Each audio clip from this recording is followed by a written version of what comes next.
December মাসে আমার ঘরে থাকা যত মরিচ গাছ আছে যার ওভার উইন্টারিং করেছিলাম তার একটি আপডেট দিতে যাচ্ছি। হ্যালো এভরিওয়ান, আসসালামু আলাইকুম। কেমন আছেন আপনারা সবাই? আলহামদুলিল্লাহ, আমি তো অনেক ভালো আছি। আশা রাখছি আপনারা সবাই ভালো আছেন।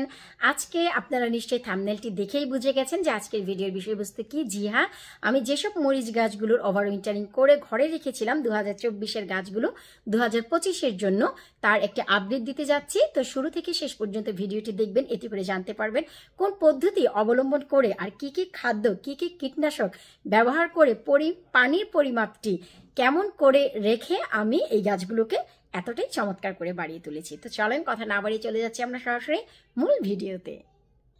সবার শুরুতে দেখাচ্ছি যেটা হচ্ছে আমার বুলেট চিলি, যেটা মেন মাটিতে ছিল। তো সেখান থেকে তুলে এনে আমি তেলের গ্যালনি দিয়ে এটাকে ওভার উইন্টারিং করে দিয়েছিলাম। আলহামদুলিল্লাহ, এই যে দেখতে পাচ্ছেন নতুন করে কিন্তু আবার ডালপালা ছেড়ে দিয়েছে।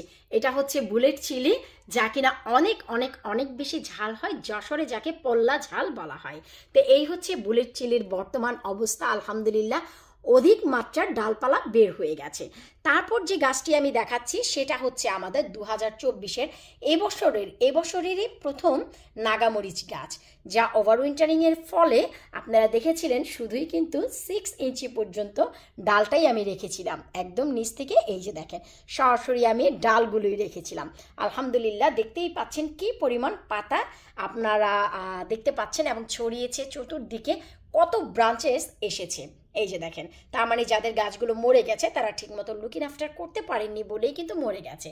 এই যে দেখেন, কখনোই ডাল কেটে ফেললে মরিচ গাছ মরে যাবে না, এটাই হচ্ছে তার জলযন্ত্র প্রমাণ। এরপর চলেন দেখাচ্ছি যে চারাপিতা গাছ, যেটা কিনা বিশ্বের সবচাইতে দামি মরিচ নামে পরিচিতি, সবাই যেটাকে বলে চারাপিতা, যার দাম নাকি 26 লক্ষ টাকা কেজি, যা আমরা টিভি চ্যানেলে এখনো পর্যন্ত শুনে এসেছি। যার ফলন খুব ভালো হয়েছিল 2024-এ। গাছটিকে আমি ওভার উইন্টারিং করে মেন মাটি থেকে তুলে তারপরে ঘরে এনে রেখে দিয়েছিলাম এই যে এই পটটিতে। আলহামদুলিল্লাহ, তারপর দেখতেই পাচ্ছেন কি চমৎকারভাবে আবার নতুন করে ডালপালা ছেড়েছে। এরপর আসেন দেখাচ্ছি যেটা হচ্ছে 2023-এ আমার যে নাগামরিচ ছিল সেটা এই যে এই পটে ছিল। পুরো 23 ভরে আমাকে এই গাছ অনেক সফলতা দিয়েছে। তারপর 2024-এ আমি যে কাজ করলাম, এই যে নতুন পট, এই পটে নতুন মাটি দিয়ে, কিছুটা মাটি দিয়ে এই পটটিকে আমি এই পটে বসিয়ে দিই। এতে করে এই পটের নিচের দিক থেকে যাওয়া শিকড় এই যে দেখতে পাচ্ছেন এই পটে ক্যাচ করে ফেলেছে। আর ওভার উইন্টারিংয়ের পর আলহামদুলিল্লাহ, এই যে দেখেন 2023-এর নাগামরিচ গাছেও কিন্তু অধিক মাত্রার ডালপালা চলে এসেছে, এমনকি অনেক ফুলও চলে এসেছে। এই যে দেখেন, তবে এই ফুলগুলো আমরা রাখবো না। কেন রাখবো না, এর আগের একটি ভিডিওতে আমি আপনাদের শেয়ার করেছি, আশা রাখছি আপনারা সেখান থেকে দেখে নিতে পারবে। তারপরেও যারা একদম নতুন তাদের জন্য বলে দিচ্ছি, এখন আমরা এই জন্য ফুল রাখবো না, কারণ এই সময়ে আমরা মরিচ গাছে কোনো মরিচ চাই না, শুধু গাছটিকে বাঁচিয়ে রাখাই হচ্ছে আমাদের টার্গেট। তাই এই যে মাথাগুলোকে যদি কেটে দেওয়া হয় তাহলে আরও অধিক মাত্রার ডাল কিন্তু আপনারা ইনশাল্লাহ পেয়ে যাবেন সাইড থেকে, অনেক ব্রাঞ্চেস। সো এটা হচ্ছে 2023-এর। 2025 আস্তে আস্তে আমি যেই কাজটি করব, এই যে দেখতে পাচ্ছেন মরিচ গাছের এই যে পট, এই পট থেকে আমি এই যে মরিচ গাছটি সম্পূর্ণ টেনে তুলে যতটা সম্ভব মাটি ঝেড়ে ফেলে শিকড়গুলো রেখে এই পটে আরও বেশ কিছু নতুন মাটি দিয়ে তারপরে হচ্ছে শিকড় সহ গাছটি আমি এই পটে স্থানান্তর করে দিব। এইবার ঠান্ডায় সেটা করিনি, আমি সরাসরি পট ধরে ঘরে নিয়ে এসেছি। এরপর চলেন যেটা হচ্ছে স্কট বনেজ করে, আল্লাহ খুশিতে এত পাগল হয়ে গিয়েছি, কেন এত খুশি সেটা আপনাদের সাথে পরে শেয়ার করব। তো স্কচ বনেট, যেটা অরেঞ্জ কালারের, এবছর দারুণ খেয়েছি আমি, অনেক চমৎকার। তো সেগুলোও আমি ওভার উইন্টারিং করে দিয়েছিলাম। এই যে দেখেন, এখানে কিন্তু ওভার উইন্টারিং আমি করে দিয়েছিলাম। এই যে দেখেন, যার ফলে এই যে এখন গাছগুলোর বর্তমান অবস্থা আপনাদের সামনে। যারা ভাবছিলেন যে গাছগুলো যদি কেটে দেই ডালপালা সহ মরে যাবে, কখনোই মরবে না যদি আপনি ঠিক মতো গাছের লুক আফটার করতে পারেন। এটাই হচ্ছে ভাই ফাইনাল কথা। এবার চলেন আপনাদেরকে বলে দিচ্ছি এই গাছগুলোকে বাঁচিয়ে রাখার জন্য আমি কি খাদ্য ব্যবহার করেছি, কি কীটনাশক ব্যবহার করেছি।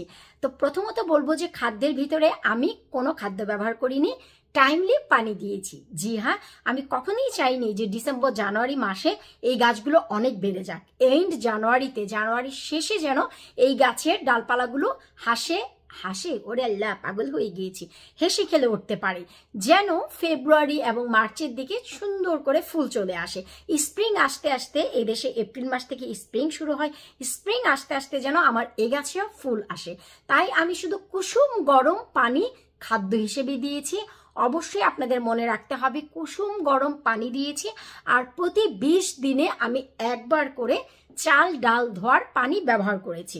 চাল ডাল ধোয়ার পানি ব্যবহার করেছি প্রতি 20 দিনে।